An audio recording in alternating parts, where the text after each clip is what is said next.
Over the next hour 15, we're going to have a chance to showcase our software solution. Don't worry, we have a slide up right now. I'm not going to slide death you, show you too many slides. Well, I'll give you a little bit of an introduction to our company, about 15, 20 minutes, and then I'm going to hand it over to Pete, who's going to do a demonstration. Okay? But the slides are mainly meant to give you a context of who our company is, what we do, and the challenges we solve. And then Pete will obviously show you a demonstration. Let's keep this interactive. Feel free to ask any questions throughout the presentation. I'll just raise your hand. And I apologize for the one or two of you who might have seen this slide a little bit in advance earlier. Right? This will be a little bit of a rehash, but I promise I won't take too much of your time. So today what we'll talk about is give you a little bit of insight about who Peer Software is. For some of you, this might be the first time that you've heard about us. We will talk a little bit about the customer pain points that we solve. You know, who is our typical customer? What is the persona of that company that usually comes to us for our solutions?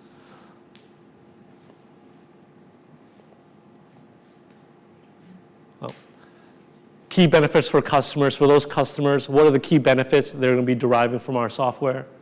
Some core capabilities, key use cases, a quick slide on how it works, and then we'll jump straight into the demo. So a little bit about Peer Software. We're a little bit of a strange beast in the technology industry in the fact that we are a 29-year-old privately owned company. There's no VCs, no private equity. We do business the old-fashioned way. Customer by customer, being profitable, having cash flow. 29 years in business. And for a lot of our customers, that's very important, because our software is mission critical for a lot of our companies. And having a company with that long-standing tradition of being a solid business, that's important to them when you learn what we do. Like I said, we're privately funded. We are a global company. Even though some of you may not have heard of us in the past, we are a global company. We have 6 offices worldwide, 3 in the United States, and 3 here in Europe. From a revenue perspective, I know some of you are very interested, especially since we're doing this as a European event. How committed are we to Europe? We do 60% of our revenue in the United States, 35% of our revenue in Europe, 5% in Asia Pacific. Therefore, you can see our commitment to the European market. I spend about 25% of my time here in Europe. Sophie and Fred see me every other month. And so for those of you here today, happy to continue this conversation even after today in your city or in London. In the United States, we're in Los Angeles, Bedford, New Hampshire, which is right outside of Washington, D.C., and then right outside of Washington, D.C. in Centerville, Virginia, especially for all of our military and government customers. Here in Europe, we're mainly focused, our offices are in London and then 2 in Germany. Are they all sales offices here in Europe, or is there any R&D or anything? Yes, there is R&D here. So all of our offices have sales, marketing, R&D, pre-sales, and post-sales support. So, yeah, so especially for our European customers, you will have local time zone support. We offer 3 solutions. One, our main flagship solution is called the Peer Global File Service. It is, in essence, a enterprise software solution that gives customers the ability to create a distributed file service on top of heterogeneous storage, whether it's on-prem, hybrid cloud, or multi-cloud. And that's the differentiator, the fact that we overlay a distributed file service on top of heterogeneous storage. For most companies that are looking for a distributed file system, they're going to have to choose a technology, usually, that is all in on one operating system. However, for our customers, because of especially how long we've been in business, a lot of our customers have been in business as long, if not longer than us, and they have a lot of mixed storage, whether it's Windows at one site, NetApp at another site, Dell EMC at another site, Nutanix at another site. Now they're also starting to flex into AWS or Azure or GCP. You know, these historically have been data silos that do not talk to one another. But if a company wants to have that data availability, that flexibility to interconnect all that storage together, how do you do it? And that's where we come in for our customers, and that's our flagship solution. And we're mainly going to be focusing on PeerGFS today, and GFS stands for Global File Service. But I'd be remiss if I didn't mention a little bit from our other solutions. We have two other solutions. Our second one is PeerSync Migration. Obviously, since we work in the storage realm, a lot of our customers every 3 to 5 years have some type of a tech refresh. And so we help them move from their legacy storage to their new storage as non-disruptively as possible. One of the concepts you will hear repeated over and over and over again in our presentation is the fact that we do real-time replication.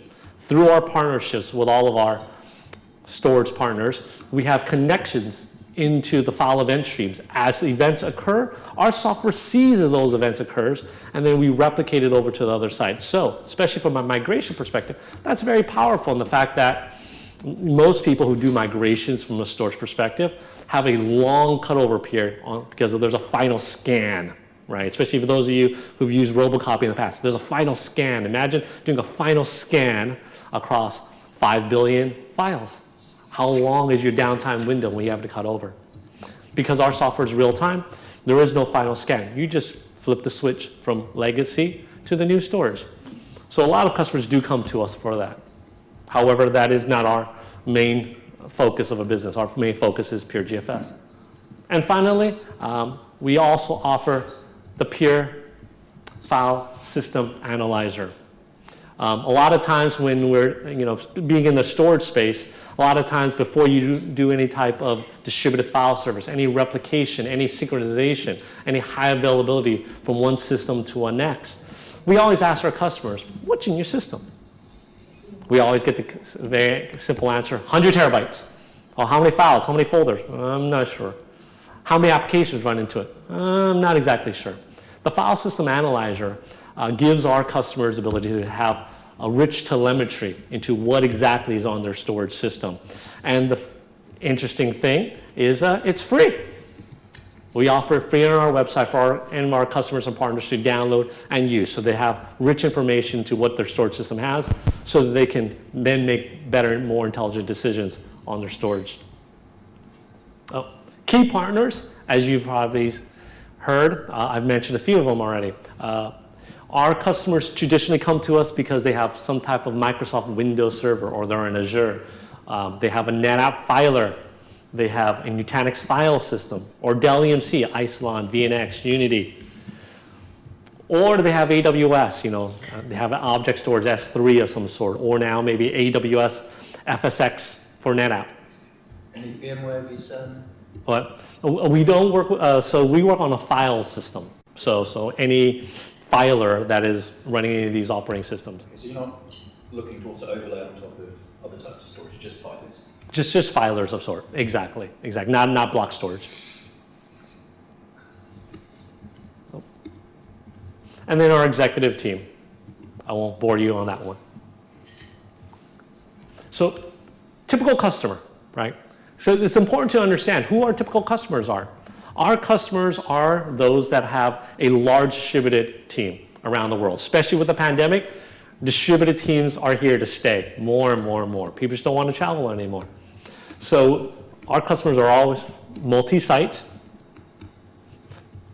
End users that are not in the main headquarters and the main data centers are complaining about perhaps slow file access because things are remote and they want more of a local copy of data. They have exponential data growth, which is everyone these days. They want data interoperability, like I said, especially for the large companies. It's very rare that a company is 100% just one storage system. Many times they'll start with a Windows system, and then eventually they'll evolve and buy large filers like NetApp or Dell EMC into large data centers. And now, especially over the last few years, moving more and more into the cloud. So instead of having data silos, how do you create some data interoperability across these systems? And of course, everybody wants to do more with less. They want centralized management, but decentralized operations to make sure that the edge end users are constantly being productive. So what are the key benefits? If those are the pain points, Why do companies come to us? Right? What are the key benefits that we offer them? Number one is productivity.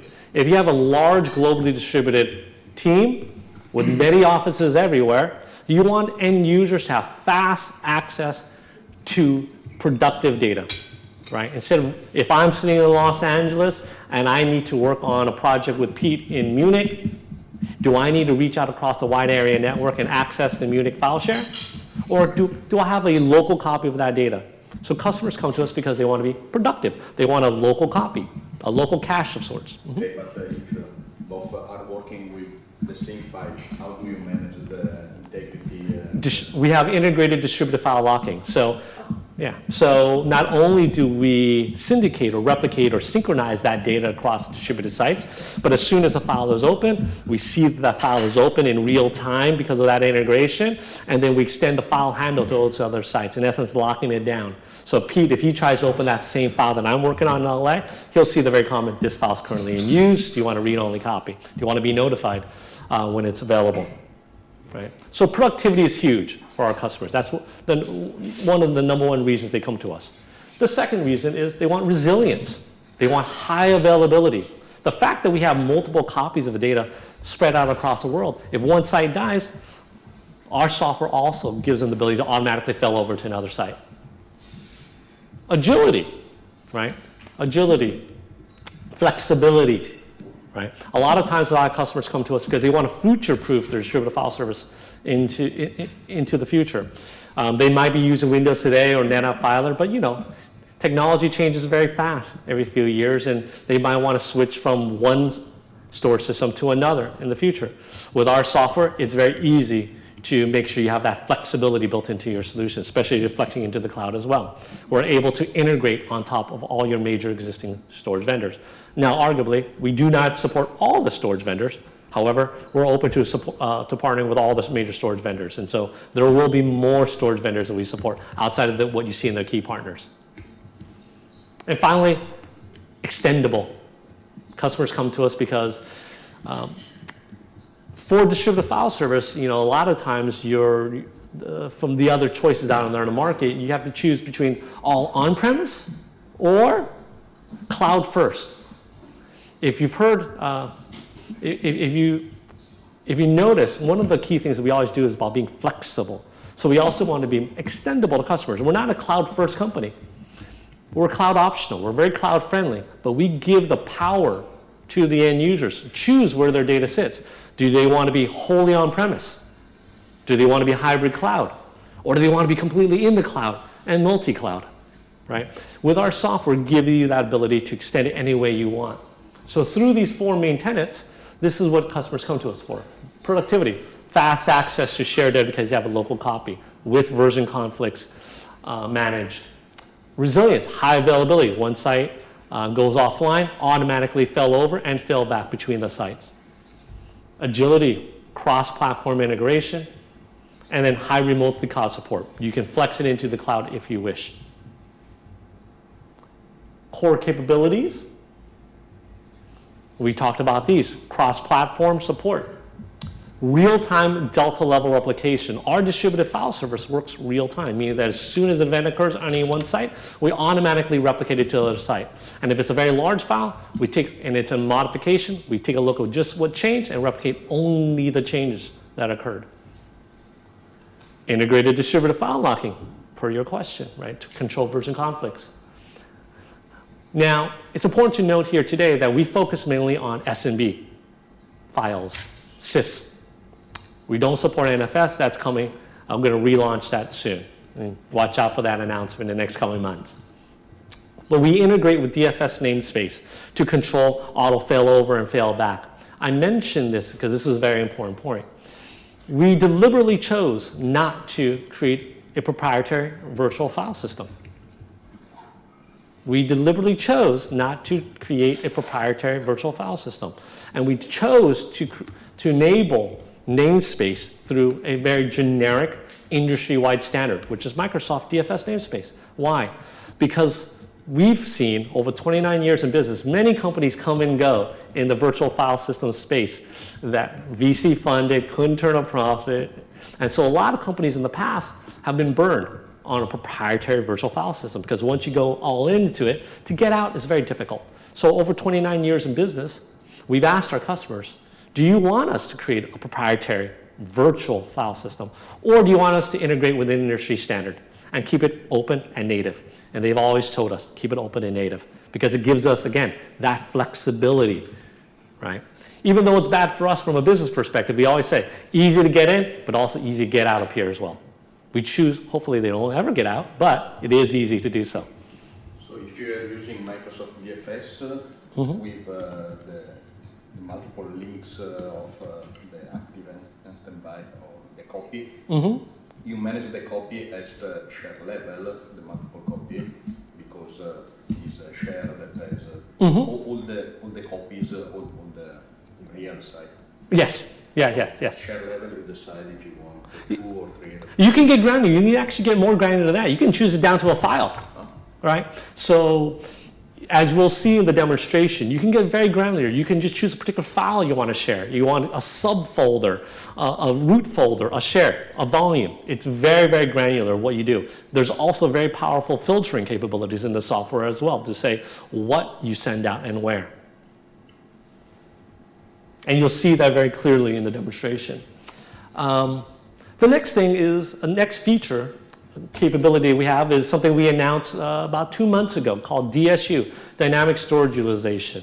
In all intent and purposes, this is a file cache. Because we understand, again, data is growing exponentially. A lot of distributed file systems or synchronization or replication solutions, you're replicating the full folder. That's just too much data sometimes, especially for small branch offices. So with DSU, Dynamic Storage Utilization, you can choose what the maximum amount of terabytes you want to send out to your local branches, because you just want a subset of data to be sent out there to keep those end users at those edge sites productive. DSU gives you that ability to send that out, and you'll see that in the demonstration. How do you choose what data? Is it just most recently used, or? You can, again, very flexible. Very flexible. You have the ability to say, I want to pin, maybe there's certain folders that are highly, highly important, and I want to pin those. Those definitely get out there. And then the rest will be based on most frequently accessed. Right? The last maybe 3 months, 4 months, 5 months, up to 5 terabytes, let's say. But you can then mix and match. Say, pin these for sure, regardless if anybody's touched it over the last 2 years, and then the rest will be the most frequently accessed. And again, this DSU capability, this file cache capability, is cross-platform. So now you can have a NetApp filer or an Isilon system at the center, and then caching out to the edge, which is perhaps just a very simple Windows file server, right? Especially if you're only going to run 2 terabyte cache out in the branch offices, you don't want to have another Isilon or another NetApp at the branch sites. You just want something very simple and slim and lightweight. And finally, obviously, when you're talking about storage these days, you got to talk about cybersecurity. And our solution, within our solution, we have something called the malicious event detector, right? MED. Pete will go through a little bit more in depth, but this is our solution to give our customers more monitoring, more alerting to potentially malicious events happening within our system.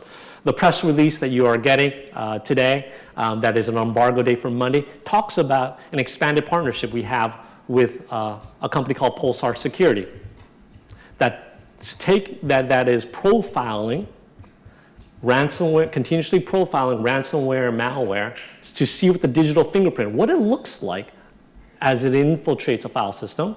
We take that pattern and we insert it into PeerGFS so that as file event streams are occurring on storage systems, we try to match it up. Does this match up to this ransomware malware fingerprint? If so, let's alert and monitor. Unlike other solutions, storage-based solutions out there in the market, they're very focused mainly on recovery from ransomware. We're focused on the early detection and alerting and monitoring so that we can minimize the potential damage that's occurring through the storage system and give the storage administrators time to remediate as fast as possible. And then obviously with some of our other capabilities, then recover from them. Pete actually has a great example for customers where this came in very, very useful for them. So do you do any type of logging so you can roll back if you detect ransomware? Well, immediately, so So yes, so the immediate thing that you get, so as soon as we see a suspicious event, we'll alert you. So you have a timestamp immediately. This is a suspicious event. And then if you're using our object connector, where we're sending, all your previous versions into an object storage that maybe you're making immutable, then from that timestamp, you can choose the files that were corrupted, rolling back from that alert date. Go back to your object storage that we've integrated with and grab the previously known good copies. 3 main use cases, and then I'm going to jump into how it works and then give Pete the rest of the time. Customers typically come to us for 3 main reasons. Number one is global file collaboration and sharing. Distributed teams that want access to the same file just to have a local copy. Data center synchronization. There's a lot, especially with the pandemic, VDI was a big thing. A lot of companies just wanted to make sure, especially like, say, all their user shares had a highly available other site. As soon as one site died, automatically fell over other site. And then something that's been picking up a lot over the years, obviously, is cloud replication and backup. If I'm going to lift and shift my data center into the cloud, how do I replicate it in the cloud? Not only from file to file, but perhaps file to object. Right? And we do file objects a little bit different from other companies. The fact that everything for us is always in its full native format, so that now you can perhaps overlay that object storage with machine learning or AI or cognitive services to really grab some more rich, deep information from that. But these are the 3 main use cases, customers. Final slide, how does it work? Sorry, I got a question because as you replicate all of it, how do you tackle against the problem of data amplification? Because every time you replicate, you create metadata, which goes more and more important in volume, and at the end it becomes unbearable at the metadata level. The phenomenon of data amplification that every storage companies know. How do you manage to tackle at this level? The metadata? Yeah, the phenomenon of every time you replicate, you create new data. Yeah. The metadata layer, it means that the volume is growing more and more. Yeah. And at the end, it could become unbearable to manage the volume. How do you tackle this problem of data amplification? I'm just trying to think if I'm understanding the question properly. So, for our customers, it's a matter just that in so all storage companies, you have data amplification problem at a certain level. How do you manage data amplification? And it's it's an unstructured problem just generically. Yeah. As we all know, unstructured data just within any organization is just exponentially growing. It doesn't fall solely to Peer software to aid and resolve that. That's within a company. We can resolve it through doing some nice caching stuff like Jimmy said on the edge devices, but we still really offset the management of that unstructured data to the companies. I can see where you're going because we've got one copy on A, we're going to copy it to B, and that's going to grow at the exponential level as both. But unfortunately, it goes to the company still to manage at that level, that exponential unstructured data growth. Mm-hmm. Maybe with your file system analyzer, you can detect some redundant copy that it's a very suggestion. Yeah, it's a very good point, and Jimmy will also touch on like the future for Peer and how analytics also comes to the fold. And with that capability, we will be able to help companies with exactly this type of problem. Yeah. I think so. Some of the concerns that you expressed definitely going to be playing into some of the futures of what we're trying to do with our analytics. For this presentation, we're not going to focus a lot on analytics, but you're going to see some announcements coming from us at the end of this year because the file system analyzer is definitely our first go at that, trying to solve that problem, trying to give customers understanding, this is what your data looks like, here's where all the copies are, here's your trends, right? And now based on this information, let's start maybe moving some of your data offline. Let's give you the ability to search a little bit more, and let's give you the ability to dedupe it maybe a little bit better, right? Let's give you the ability to archive it out a little bit more rigorously. But yes, it is today a big challenge for everyone. But Right, maybe right. changing angles slightly. The big thing in Europe at the moment is much better power efficiency and emissions reductions. Yeah. Oh, And one of the things, if you're storing too much data and having it online, is a lot of overhead in terms of power, etc. So it's a good opportunity to invest in, say, power efficiency of storage and taking things offline if it's not needed, Yeah. etc. And as we say, condensing it down and having as little available to enable the business to function.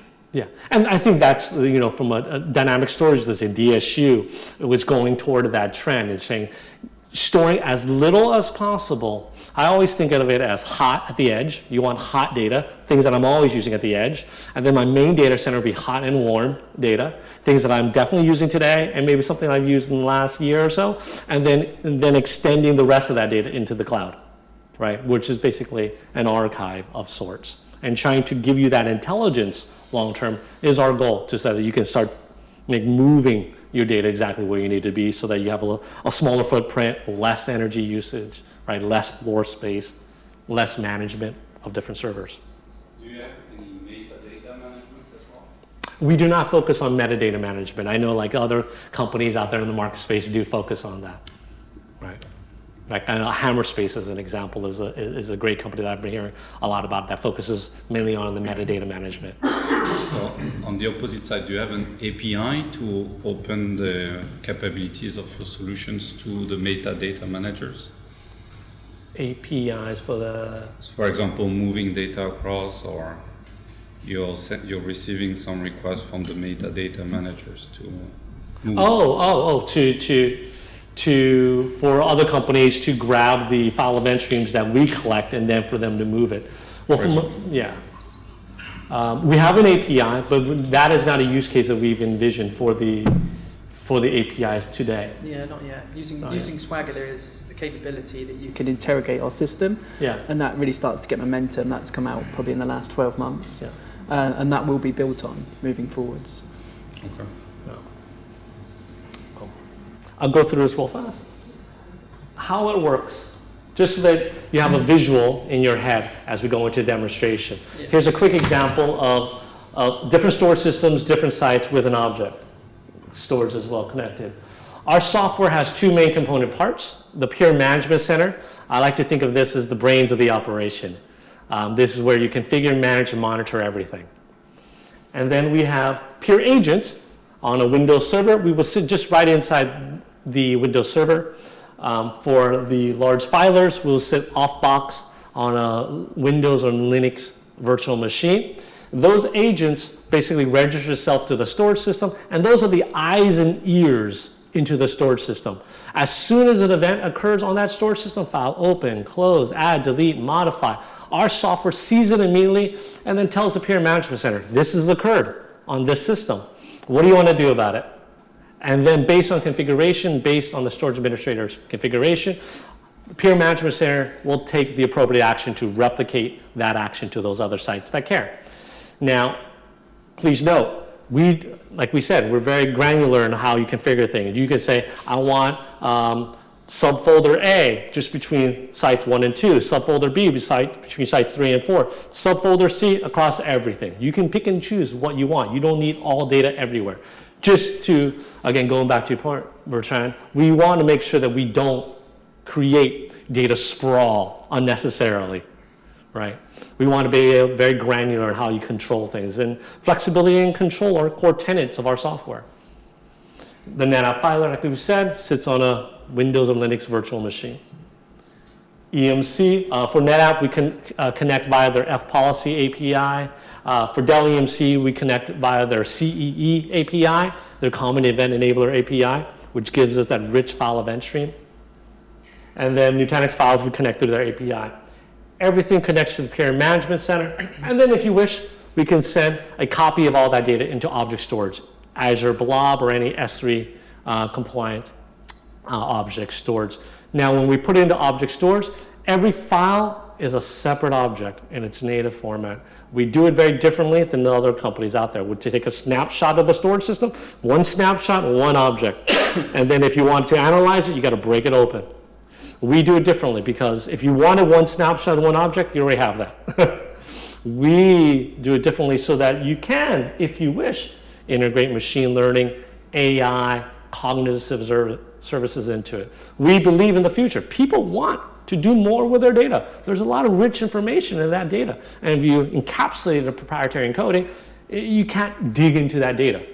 So yes, we are taking more storage, but we keep it, but we believe that long term, that flexibility, that openness is important. If the customer choose to go to S3 or Blob, the migration is paid by the customers on his AWS or Azure account for the egress or ingress, or it's a part of your licensing of PeerGFS. Oh, from the pricing perspective, the cloud storage. So our mantra is always bring your own storage for the customers. We do not sell the storage itself. We do not sell any of these on-premise storage or the cloud storage. So they get to choose. It's in the S3 account. Yes, they can attach it to their existing Azure or S3 account, right? Because we don't, well, we're not a storage company, right? We partner with the storage companies, and so we're not competitive to them. I know there's other companies out there in the distributed file server space that deliberately go after NetApp and Dell EMC, saying we're going to take out the traditional NAS filers. We don't want to take out the traditional NAS filers or the object storage. We're partners with all of them, right? We're in essence Storage Switzerland. We're Storage Switzerland. Question about the idea to make every file an object. Do you see any limitation in terms of a number of operation? For example, in a subscription, a cloud subscription, you may have some limit per rate of operation. You cannot build too much object in 1 minute, 1 minute.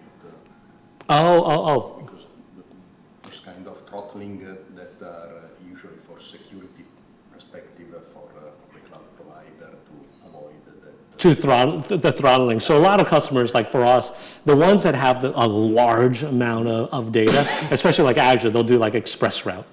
So bandwidth is definitely a concern as you're moving data into the cloud. You want to make sure that if I have, let's say, 5 billion files, I want to move into object storage, you have the bandwidth. Well, how long does it take? So we do for our professional services, we'll do a consulting project. We'll say, hey, based on how much data you have, based on your,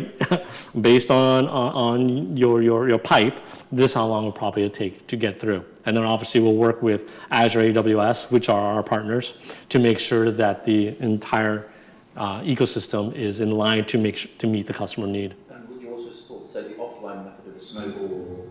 Oh yeah.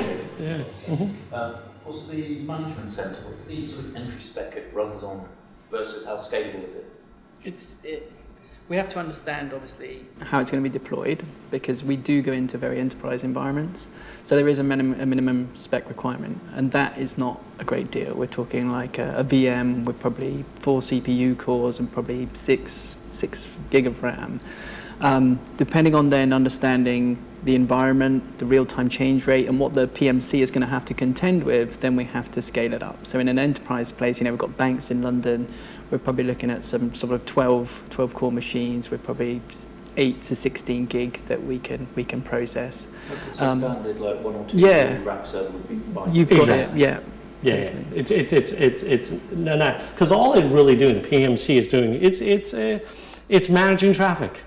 Right, it's understanding and seeing all the event streams and managing traffic. Now, obviously, the more file event streams that you have, you want to beef up that system. The data path is between the agents.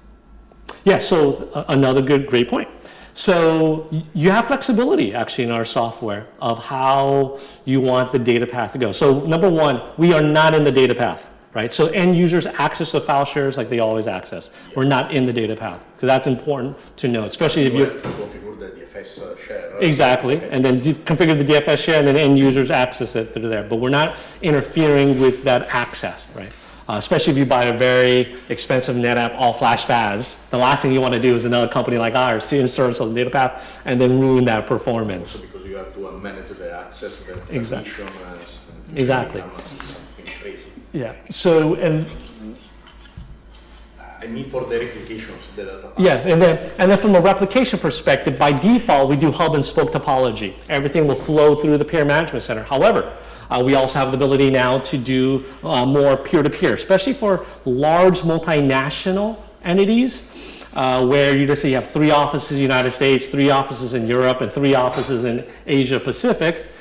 if your PMC, let's say, is in New York, but then 2 of your agents or storage systems are in just London and Frankfurt, why does the data traffic have to flow back to New York? That's just crazy, right? That's a hub and spoke model. So with our software, you have the ability to do hub and spoke or keep the data traffic locally, more point to point, peer to peer, right? By separating some of our components out of our software, right? So you have that flexibility. Getting a global mesh. Exactly, exactly. You want to be able to keep centralized control, but with decentralized operations, like we said in the very beginning, right? So the ability to flip the replication schema from hub and spoke to point or mesh is very important, especially talking about data sovereignty issues. You don't want data flows to go out of a country, but you want a central IT administrator somewhere else to control it, but not data flow out of the country. That's important. So a lot of the large multinationals, that's a huge point for them. And why do you choose this way and not to add a kind of a copy management, which means that you will have just a shareable one copy, Oh, a shareable one copy in one location? Yeah, it's a kind of a golden copy, and after that becomes shareable, because at the end you also reduce the volume of the replication and so on. That's Yeah. So the number one reason, again, number one reason why customers come to us is because of productivity. They want multiple copies, right, of their data at their edge sites. And so if they wanted just one copy and they weren't worried about productivity, quite honestly, they probably don't need us. Right? They don't need us. But if you want multiple copies for purposes of productivity and high availability, that's where we come in. We just also give you that ability to control your replication schemas and where the data sits and where it flows through.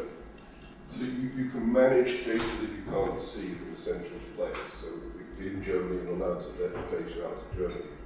Or you're based in the US, you can still manage that. You could, yes, you can manage in the US, or you can through our software as well, you can create sub-managers to give the German IT managers the ability to create it. So then do you have roles? So this is an IT operational tool for people working in a data center, but do you also have roles? If you look at, say, Role-based when you look at access. safeguarded copy from IBM, there are roles in there and people can do this and they can't do that and they can do this, you set it up like this, etc.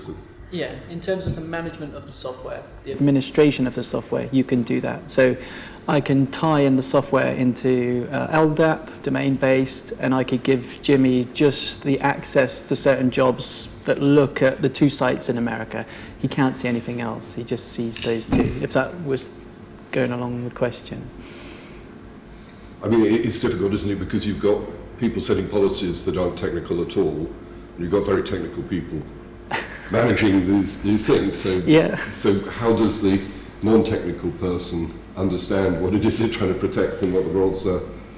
So our software is generally used by a technical audience. So the storage administrator, the IT administrator, not an end user per se. Right, the end users, maybe a department owner or some sort, like the business owner, will put in a request into their IT department or their storage administrators, and then set up the systems for those sharing relationships.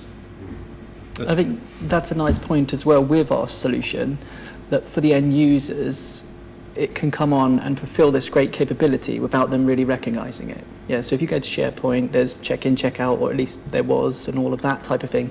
With us, you're just accessing your local storage that you've always done, but in the background there's this magic that we're actually providing this global file service across multiple locations and multiple storage platforms. We're invisible to the end users, right? There's no retraining involved. And that's one of the powers of our solution, is the fact that we are invisible to the end users itself. And all the end users usually do to the IT administrator or storage administrator just complain, hey, this is just too slow to access the file over there. Can I have another copy over here? Figure it out. That's usually the request from the business operators to the IT department. And that's where, and then the IT operators obviously will contact us. Do you have a security role? Security roles? Yes. Someone that is not a technical person is providing or granting access to some people or to some files. So a security view of the management. The So- separation of duty, if you wish. I mean, you may have an administrator in the company doing wrong things. Like deleting copies, doing things that, potentially you may have issues with security at some point. So around sort of audit and compliance. Well, not only, but also granting access or validating actions. Yeah, so we again, that's down at the OS or the storage level. So it's behind. Sorry, yeah. Yeah, exactly. It's from a security permissions, we fall underneath, the permission scheme of the customer itself. If a customer says these folders can be accessed by these people and this folder accessed by those people, and when we replicate it, we'll drag those permissions over to the other sites.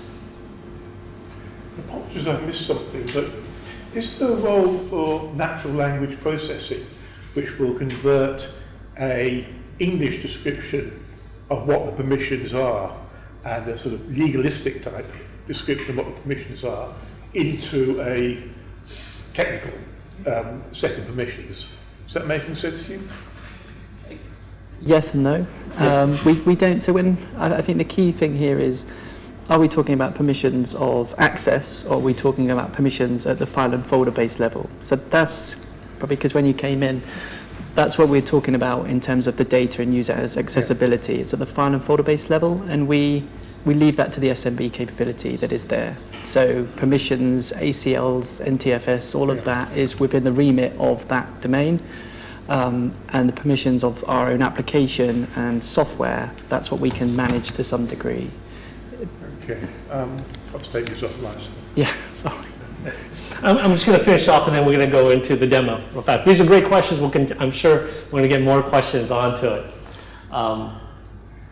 Finally, just last things, file. If a file is open anywhere in the environment, we'll lock it down to other sites. Everything is over DFS namespace. Also to note, as soon as a file is open, any file activity that was open, you'll notice that we're interrogating that file event stream to see if there's potentially a malicious event. Does it match any bad fingerprint that we're watching for? If so, then we'll alert and take other preventative measures based on IT administrator configuration. Again, as soon as file is changed, we'll replicate this site, replicate it over to other sites that matter. Everything is over DFS namespace. End users access their most local share. If any system dies, they'll automatically get rerouted to the other site. All right, so that's a high-level overview visually of what you'll be seeing, and then I'm going to pass it over to Pete. There's a little bit of this slide will be available. These slide decks will be made available to you through the A3 team. This is a little bit of summary of it. Awesome. Thanks, Jimmy. No, good setup. I'm going to just jump back to the previous slide because this is what I'm going to show you in a moment within our GUI. And my focus today really is going to be on the Peer Management Center, that central pane of glass where everything's managed from. But within that environment that I've got, you'll see agents. There are Windows agents there where people will be using those Windows servers locally. There is a NetApp in the environment that is managed by a local VM in Paris. There is a Dell Isilon system. I believe it's Rome. We'll see in a moment how that's being managed.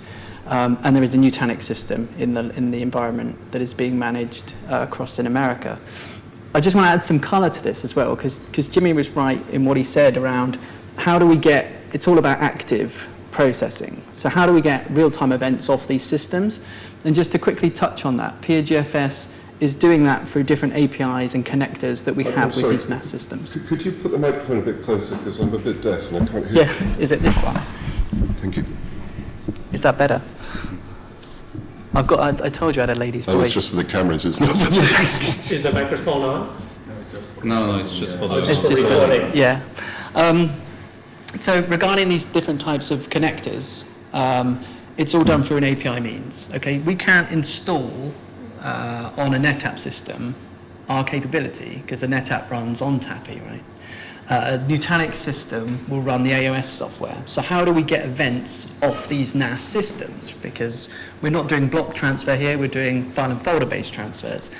And so the key for that is, as Jimmy's diagram here shows, we have VMs that then connect into those NAS systems and get audit events back.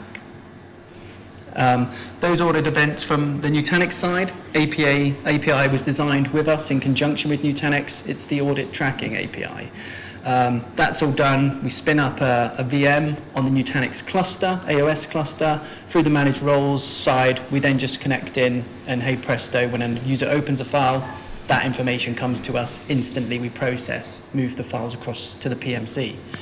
With the NetApp side of things, it's F-policy driven. So we'll connect in through the management lift, get the handshake, F-policy comes to us, off we go. And with the EMC side of things, it's driven through the Common Event Enabler framework. Messages are brokered to us that we then process and we replicate on. Let me bring up the demo now. Let me bring up the PMC. I'm going to try and stay, because we've got a mixed audience, I'll try and stay at sort of the 40,000 feet angle, and I'll give you an overview of what that looks like and how that works. So there is a bit of scaling to contend with. Let's see if I can help that. Here we go. I like things like that. It is a Fed bit up with people difficult, trying to make. but hopefully we can make this out. Okay, guys. So the PMC is our peer management center. It's deployed in that hub and spoke topology that Jimmy mentioned. You would choose somewhere central, easy to manage, and what you then have is a single pane of glass for you to manage the file and folder-based replication in your environment. With PeerGFS, and particularly PeerGFS 5.0, our latest releases, there's a lot to it now. From the years before, where we did just the collaboration side, distributed file locking and replication, our capability has grown, and it's grown an awful lot over the last 2 years, and that's the exciting time we're in right now, because it's just going to grow even more. But from this PMC capability point of view, we can bring lots of edge locations, data center locations into our software to manage. Okay, we break down those barriers that are present. The PMC, again, VM-based, installed. We then point all our agents into it, and then we're ready to start configuring things up. So I'm going to sort of be a weather guy here, but if you look at the screen now, the top left side where you've got cloud backup replication, DFS management, those are our different types of jobs that we can create and enable. And they defer to the use cases that we have within the solution. And I'll add some color to those. In the bottom left corner here, you can see we've got loads of different locations. These are our agents that will be dotted around the world. Okay, so those agents can be Windows servers, or they can be Windows servers communicating with local NAS systems. All right, so you can already get an idea that if we had organizations that are acquiring companies, that suddenly they've had a Windows estate predominantly, and now they've got this NetApp system, it's very easy to integrate new locations and new hardware platforms into the solution. All right. So bottom left corner is our agents, where we are collaborating, replicating data within the world. And then the single pane of glass, so the summary, everything's all running. So this is, if an administrator logs on, this is what they get to see. It's all there. They can go in more granularity, they can see more, and also it alerts for them too. So what do I mean by that? SNMP notifications on the back end. If you had a network operating center, when things fail, it could back up your infrastructure alerting. And also, you've got the ability to send out emails if you need it, things like this. Sorry, I have a question. So, Yeah. This is the user interface of the application, actually. So, but you have a server in the backend, right? So where you store everything. It's not on the same server. So it's a really good point. So this is the rich client, and I should have said that at the start. This is the rich client, so I've just run the executable of the solution, PMC, and hey presto. But there is a web client too, so you could access that, across any location, come into our website. Yeah, because obviously we know that this can't always be manageable. And with the web side of things, just to come on to what I would speak about later, the web side of things ties in with those questions about security, where then you can define role-based access control, tie it in with LDAP and all this good stuff. And the role-based access control, because again, I'm going to keep saying that there's a lot to the solution, and I'll try not to as we go through it, because there's a lot here. I'll try and stay really high level. you can get really granular with how you do the role-based access control. A question related to that. Is there Yeah. a feature parity between this client and the web client, or? Yeah, it's pretty much identical. Yeah, you got it. What I would say is, obviously, when you spawn the rich client, you've got the keys to the city, so you tie that down in some capacity through other ways of security, and then through the web client, that's where you can get your granularity and your role-based access control can kick in. Okay. It's going to alert, like I said, so if things go offline, come back online, it's going to tell you all about that. The PMC, you probably noticed with a hub and spoke topology, there is a failure point there, right? So if the PMC was to go offline, what happens? What does the solution do? And that's why we have high availability options with that. Locally, and we're also within a DR capacity too. So if the actual site where the actual PMC goes down, then at least it can fail over to somewhere else with some intervention. So that's been thought about. The same goes too with the agent side of things. Yeah, there has to be high availability with the agents too, because if one fails, then potentially the NAS system could still be up. So we would need that to fail over too, and that can also be accommodated with, VMware fault tolerance, all these, clustering of agents. There's all this type of technology that we can rely on and deal with for that type of purpose. I'll now go into the job types in a bit more detail. Okay, so like I said, I'll try and keep it high because there is bits and lots to this. The first use case that I'm really going to touch on is the file collaboration angle. The file collaboration angle alludes to the question earlier about distributed file locking and replication. It was a core part of our business for years. The previous product we have that really spawned the GFS side of things had that capability, and really we've just built on it. As you all know, if you have files on one server, that's great. Just file locking operates there. So if you have a NetApp, for example, and multiple users come into that NetApp, the locking will work fine.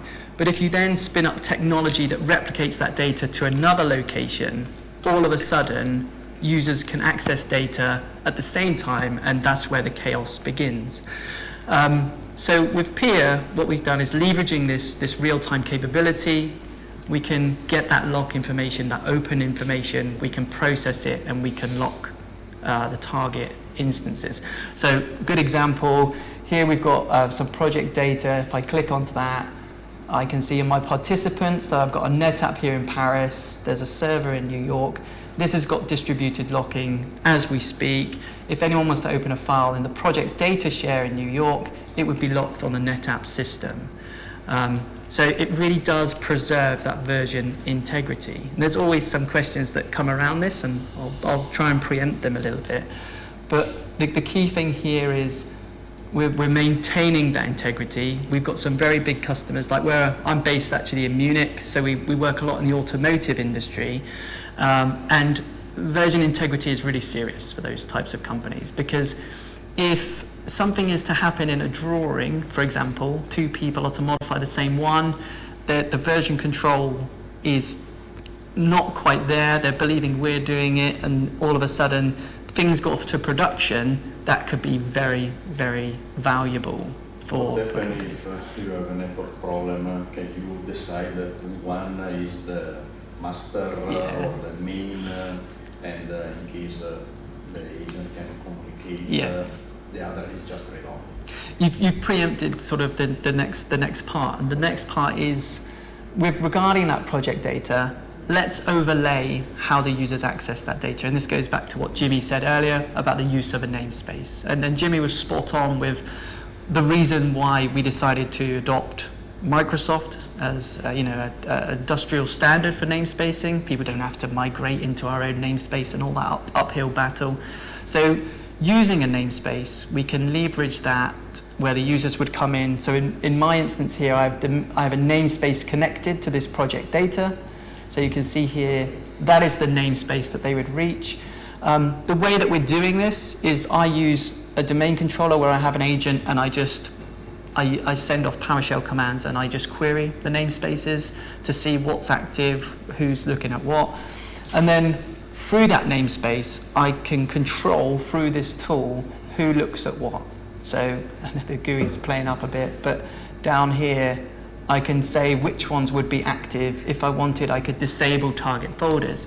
Now, why this is really a really nice feature is for things like failover and failback. DFS namespace is brilliant if a site goes offline, that suddenly through site awareness, those users through that generic namespace would be pointed to the next available location. And so that's all great. The site would go offline. So if we just have two sites like I've got here, Paris and New York, let's say Paris goes offline, those users that were local working on Paris, unfortunately now they go across the pond and they have to work on data that's over there, but their productivity's not been stopped. Yeah, they carry on working. They're unaware that this disconnect has happened.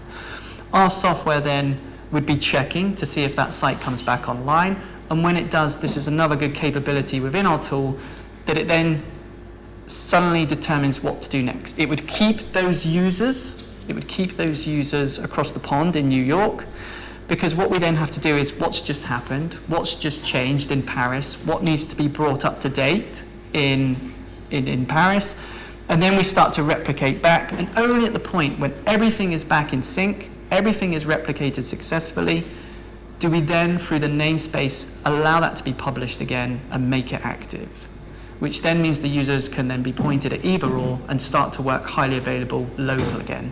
And there's more to, the DFSN side of things. There's more reasons why we chose it: site awareness, shortest path algorithm, integration with DFS. All of these types of things were why we chose it as a viable solution. And what's nice, like I said, it really is linked. So the jobs that we have are linked to it, and so there's that element of control that we have. We can jump in and we can point them all through that too. Just say, right, everyone needs to work in New York because we're doing maintenance in Paris. We can do that through our software. What about data privacy and access permissions and so on? You may have data that's got consent for use in Paris. If you replicate over to America, start processing over there, this has broken your GDPR. Yeah, exactly. And again, I suppose, and jump in here, it fulfills from the wider perspective. So through the GDPR perspective, they'd have to determine if that's possible, if they could do it or not. We again, because you're probably noticing, we're really looking at the file and folder based unstructured level, just moving that data from A to B. What they want to move, because of policy and control and compliance, they have to decide if that's allowed or not. And what about releasing locks? Because I've worked in systems where setting up locks is dead easy, releasing was a bit harder, and you can tie a system up. One person who is a bit selfish about his locking, and suddenly the whole system grinds to a halt. Yeah, so we are passive in that operation. So, the NetApp would tell us on the agent side that a file is open, and we just do that lock on the target side.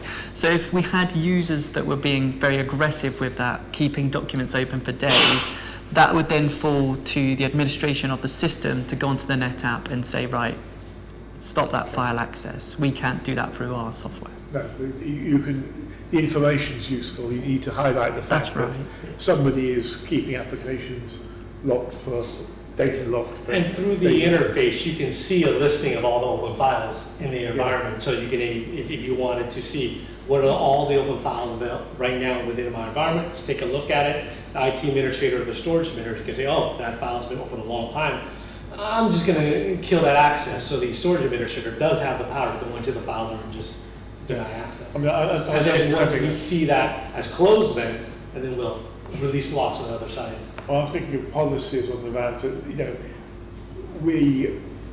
Our policies that things are only locked for a few minutes, and if anything breaks that policy, we want to know about it in time to do something about it. Yeah. One of the things we will want to do is, we don't want to be big brother too much. Yeah. To the end users, because what if the CEO of the company wants to keep the file open for 3 days? That's his prerogative to do so, right? So he is until he doesn't realize what you. No. And that's where the storage administrator can now deny the lock, kill the access. Yeah. Policy, user natural language policies, because telling the CEO he can't lock a file for 3 days is career limiting. Yeah. But if you have a computer that says the policy is that files are only open are only locked for a matter of minutes, then even the CEO will obey the computer. Because this will be released in the next couple of minutes. Yeah. No, it's a very interesting point. That's something that we could take up as a survey to our customers if that is something that they would look like. Most of our end users historically have said, hey, if an end user has access to that file, they have access to that file, right? Yeah. And if they become a little bit abusive of those privileges, then they will take upon that action. But they don't want us historically to take programmatic action to release it, because quite honestly, that's the minority of end users. There could be one or two that abuse it, but that's minority. So we historically not built it programmatically into software. Sort of against automatic actions, I'm quite in favour of transparency. So if you realise that you can't get your work done because Fred is locking files for 3 days, it normally tends to resolve itself. Quick phone call to Fred. That's right. Yeah, it's usually what happens. Yeah. There's a phone call to the IT administrator. The IT administrator goes in. Yeah. You have access. Yeah. And the locking capability provides the temporary files that exist to allow notifications to be replicated to. So every time you tried to get into the file on site A, you'd get that pop-up, like Jimmy said, that would tell you, that user XYZ is in the file, and that's provided to us from the application. So you would get a feeling that this guy now, he's had it open yesterday, he's got it open today again. Come on. Yeah. And usually the end users of those different sites, they keep seeing this file is currently being used by Bob. I usually will just pick up the phone and call Bob and say, hey, get out of the file. As long as that information is available. If you go back to old versions, I don't know what is true now, of Microsoft Word, you have this thing that the file is already in use by somebody else, and you can have a read-only version if you Yep, that's exactly what we do. Yeah, they still have access to the data. They just don't. They may not be able to edit it until somebody else has closed it out. Well, I assume you had read locks on read and write locks. That's right. Because read locks aren't as. Yeah. I'm always locking myself out from my own files and having to Yeah, join the club. Yeah. But locking and contention management is really quite complicated, and in some applications it matters that you do it in something like real time. Yeah, and I think on that topic, like I said, in the automotive industry, the AEC side of things, we've seen a lot of traction with this software through two reasons. I think first of all, local file access is really important. They don't want cloud-hosted files because we're talking really big files that they have to pull down. Secondly, the assemblies that are connected with them can be quite vast. And so if you're going over high latency to access a drawing that has 200 assemblies attached to it, you can go and get a cup of tea while you wait for some of this stuff. And that's one of the key benefits of our software. And that's where we've seen lots of traction with that space and our software being used. And there's also a security side as well. I know I'll talk later about MED, as Jimmy said. There's a company that also, lots of companies don't want to put that data in the cloud. Yeah, this is their secret drawings for whatever it is. Yeah, it's always easier to release restrictive controls and say we don't actually care about making that restrictive. Whereas if you can't do restrictive controls, some applications you're stuffed. So I always like to think that you can do the more complicated, the more restrictive version, even accepting the fact that nobody would actually do that for the majority of applications. Yeah. Because you can always release, you will always reduce your restrictions, but adding to them is often quite difficult. Yeah, exactly. Yeah. To take a step back from the job side of things, so collaborative side, there's lots of use cases as I've mentioned as well. The next one would really be around file synchronization. So we're not providing distributed locking now, but we're going to replicate user-related data. This is ideal for things like Citrix UPM, profile-related data. This would be, a good example would be 2 data centers. One could be in Frankfurt, one could be in Paris. 4,000 users hit site A, 4,000 users hit site B, and Peer makes sure that it's in complete synchronization, highly available with DR capability built in. I've obviously mentioned Citrix UPM. We can do things around the containerized space as well, FS Logics. We just have to be clever how we deal with that, because the question that usually comes back container data, when you're replicating at a file and folder based level, it's going to be locked all day, as we know, as those containers are updated. So we'd redirect the main parts of that container to a place on the storage system where we see the changes and we get that across. So the second job type here, so obviously we've gone through the collaboration side, tie that in with DFS namespace, file synchronization, ideal for any type of active, high availability scenario where cross-platform, we want to just keep it completely usable to users, even with the DR capability thrown in there. There's also then the different job type concerning file replication, and file replication really, we talk about edge a lot at the moment. Edge is quite a big buzzword, and I think edge is also coming more and more present in the next few years as people have just shifted into the cloud, and now suddenly they think, does that work for us? Is that acceptable for us? Do we need to bring things back to the edge? And from an SMB space, we see some similarities with that trend. And where our software can help with that edge replication is, like Jimmy mentioned, heterogeneous edge replication, continuous data protection up into a central point. So if you had multiple silos of data, so you can see here just some examples. Copenhagen's got a Windows clustered file server, Paris has got the NetApp, Rome's got the Isilon, the USA has the Nutanix. Well, why don't I take all of those sites, why don't I push that data into one central location where then that can be either backed up by something that works locally there could be the NetApp there could be any central storage system there, that we could rely on the technology of them. Or what I could allude on to now is why don't we use our own capability and back that up into either Azure Blob Storage or into AWS as free storage. And the capability is in with the tool. But the file replication job that is described here provides us with a unidirectional replication means. A good example would be, if anyone remembers, 7-mode systems used to have operation system SnapVault, OSSV, again, heterogeneous backup into their primary storage system. Well, we can do that. And we've got some very big customers that do this with us, where they have lots of sites. So, I know later on this afternoon you have a presentation from Haiku.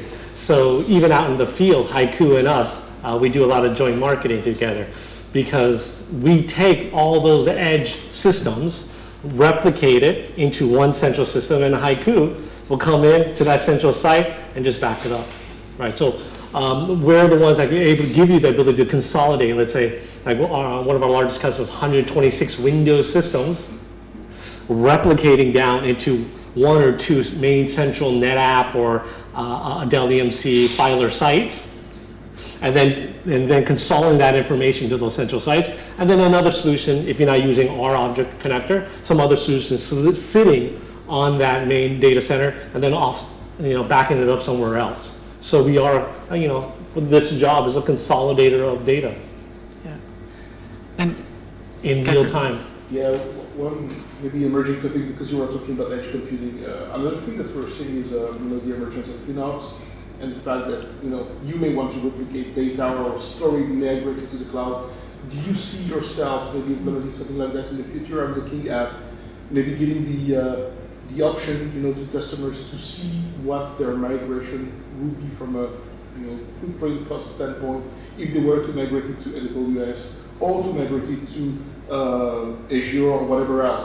I fully understand that sometimes you migrate data purposely to a specific cloud because you may have adjacent workloads, right? Mm-hmm. So sometimes it's out of question that you may want to do it somewhere else. But if you're going to use it more as a kind of way to just evacuate data from on-prem to an object store whatsoever, do you have something like that? Or are you planning to do something like this? To do some kind of predictive cost modeling? Or predictive cost modeling? Yes. Oh, got it. Not on the roadmap yet, but I can easily see that being a very useful thing, because there's other tools out there right now. They're saying if I lift and shift this workload here to another solution, what would my cost benefit be, right? Yeah. So and it can even go, of course, there can be a first level where you're saying you want to put to Azure or to AWS, but then you can even look further at to what kind of tier do you want to put it, especially if you're going to architect, right? Do you want to go in fragment access, you want to go in Glacier, and so on. So. Absolutely. So I can absolutely see us moving that route, especially as we do more deep, rich analysis of how the file systems are being used, right? But we don't have it yet in the product line because there is other tools out there that do some of this cost modeling for you. And one of the things that we've always tried to do is if somebody else has already done it, we're not going to do it yet until it becomes, a natural add-on to us, and we've tackled all the things that aren't there. Building on top of that, since you probably have APIs and so on, do you see maybe a way of connecting with such tools, for example? Kind of integrating somehow with such, tools or platforms to do the analysis for your customers? For example, without them having to, use your solution and an additional solution. Kind of a way to integrate that. To search, like looking for... For example, I'm planning to do migration, so imagine you don't do that yourselves because somebody already has it and it's just not, worth it for you to do R&D on that. So that you would kind of build an integration or a bridge somehow before the customer migrates, you would call APIs on that solution and say, okay, if you move it there, it's going to cost you that much money. If you move it there, see what I mean? If it makes sense, I don't know. It's definitely something we could review and look into. We've not actually gone down that path, but just sort of for the last sort of how many minutes we got. One of the key differentiators of us now as a solution is the malicious event detection that we have built into the product, and this is really quite exciting because this will lead to a lot to come in the future. Why this is important is because if you take an active file service, when items get updated and changed on the first location, we will instantly replicate them to the next. So imagine now if Jimmy gets phished by an email and his service account now on his laptop starts to go through data on the NetApp and encrypt. The modification time changes, and guess what Peer does? Over it goes. The problem all of a sudden gets a lot worse. And through sitting down and talking to customers, particularly large customers in the UK, they were like, why can't you do something about this? And this is what gave birth to our malicious event detection. So we have 3 ways that we can deal and prevent. I think prevention's a really good word here. Malicious events causing big problems on environments. And how we do that is, first of all, when we start our jobs, if MED is enabled, we'll create a folder, and that first folder is a redirect on itself. So our development team took a lot of these nasty things and they tried to work out how they work. And they're very sly. They want to stay undetected. They want to go under the radar. And a lot of them are single-threaded. And we realized that a folder that just loops back on itself can contain something for quite long. Not only would it contain it a little bit, in there is our bait file. So if the bait file gets hit and you can determine where our bait file would be, it's hidden for the users. If the process hits the bait file, then we can have a correlating action. We can alert the admin, we can stop jobs, we can take the hosts offline, or we can do all of them at once. Plus, we have, like Jimmy said, one of the key parts that we've done is we've taken about, I think it was 5, it was even more, right, 8 or 9 of them. They've all got digital signatures. Like, this is the game of cat and mouse with malicious, malicious items like WannaCry and CryptoLocker and all these things. You're always trying to keep up, but we take them and we look at the digital signature they give off. And so having that in our software, if we see that digital signature at process monitor level, we can immediately say, this looks like WannaCry, this looks like this, and we can stop things and stop our software replicating the data. And there are 2 great use cases around this. There is an architectural company in Denmark where we were actually the notification that something was going on. Not only were we the notification, rather than having they have all of their data in a vault underneath their office. In that vault, to restore their data, it would have taken 3 days. But because the data was being changed in real time, we were storing the data on the target server in what we call a PC trash bin, so that when they came to be notified, they could see it was happening, they could clean it all up, and the way they could clean it up was just by restoring from our SMB PC trash bin. So loads of downtime saved. And another customer in Kuwait, where again, we were actually the notification that this was going on. And they, these companies have the solutions that, would detect them, But the first way that they saw this was through peer telling them that something's hit your bait file, that this should not be happening. This user should never be in that folder. And the way we do it is we tune it to start. So obviously there's going to be false positives. So we do a bit of tuning for a first week or so, and then we crank up the severity. So we would disable the replication. And for companies, this has really been quite a savior. And we're going to do more along this vein, aren't we, Jimmy, moving forwards? Malicious event detection is, I mean, if you'd ask me, it's probably going to be, even though we don't want to be a security company or a cybersecurity company, and we don't mean to replace any of the cybersecurity solutions customers use. What we do mean to do is, because we do have those real-time file event streams as they occur, do something with that data. Add an additional layer of protection, alerting, monitoring for the customer. Because cybersecurity, I mean, it's not one silver bullet to stop this stuff, because you really can't stop it. But what companies should do is have layers and layers and layers of capabilities, and we're just an additional layer. Or do it as a non-Newtonian fluid and just slow it down every time it's trying to do more of a change, more volume, so just rate limit what can propagate when an infection That's gets a old. That's a good idea. Yeah. Right. You also Think of a new attack. integrate with other solution, because if you can capture the operation in real time, for example, sandboxing something with another solution, or just test files. So you'll see much more advancements coming to us, especially for the Met. This will be a continuous theme for us over the next few years.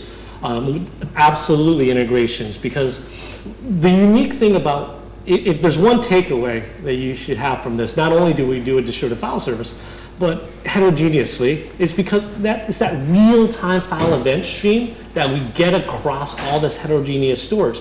Today, we do a very simplistic action of creating a distributed file service. I'll replicate it, I'll synchronize it, I'll make it highly available. But that real-time file event stream, just imagine all the additional analytics, analysis, malicious event detection we do on top of it. But we take that file event stream, across all these different storage, and then companies that have a SIM, that have Splunk, that have Datadog, be able to now pump that information over to other systems. Absolutely. That is what we're looking to do, because we want to be a data aggregator of sorts, right? Our PeerGFS collects data. Now we're going to give you the tools then to do, what do you want to do with that data? Do you want to replicate it? You want to synchronize it? You want to monitor for security? You want to trend it? You want to analyze it? What do you want to do with it? So to your point, absolutely. This is very rich, powerful information that we want to give back to the customers, because what customers, especially if you have heterogeneous storage, what they don't have is a single unified view into what's happening across all different storage, because NetApp will show you their information a little bit differently. Nutanix will show it to you a little differently. EMC will show it to you differently. Windows will show it to you differently. We're the unifying force to give you that common language across all of it. And in real time. And that real time is the huge. Exactly. Once you've got rid of the false positives and started switching on, stopping jobs and so on, don't you then become an attack vector yourself? Because if I want to do a denial of service attack, I just make sure that you're stopping jobs all over the place. I don't have to worry too much about actually doing anything. All I've got to do is to excite your detectors and get you to stop jobs for me. And that's an effective denial of service attack. Does that make sense? Yeah, it does. And it's the level that they'd have to infiltrate to do that. Yeah. So I think it's a way you mitigate that risk that would, in my opinion, maybe be quite low risk, because they'd have to be on the SMB space to do it. But it would be possible. The trouble with assessing risk is once you even if they attack us, one risk, other risks then become more serious. Yeah. But even if they attack our service and we stop replication, again, because we're not in the data path, we're not, even if they attack us and they stop our replication, it doesn't prevent the end users from still accessing their filers, number one. So, maintaining productivity has always been huge for us. That's number one. Number two is, let's think about in the future, right? What we have built into the system are, bait files, trap folders, and also fingerprints, these digital fingerprints that look for is basically a blacklist. So what we're going to do in the future, it's obvious what we're going to do in the future. With the file event streams, and I'll give you some idea of what press releases we're going to do in the future, is if you take this file event stream and you pump it through machine learning, you can now start baselining what normal looks like, right? So, and then create a whitelist. This is normal. Let's report on things that are not normal. You can correlate also with the type of user and how user. By end user, by application, by behavior. share, by location. There's a lot more rich information that we can derive out of this, right? So even though we talk about GFS as a distributed file service, the power is in that real-time file event stream. And then what else can we layer on top of it? And so we will definitely keep you guys abreast of future announcements, but hopefully you guys enjoyed this presentation, the short one. If you guys want to follow us more up, feel free to reach out to the A3 team. Happy to do one-on-one deep dives with you guys. Thank you.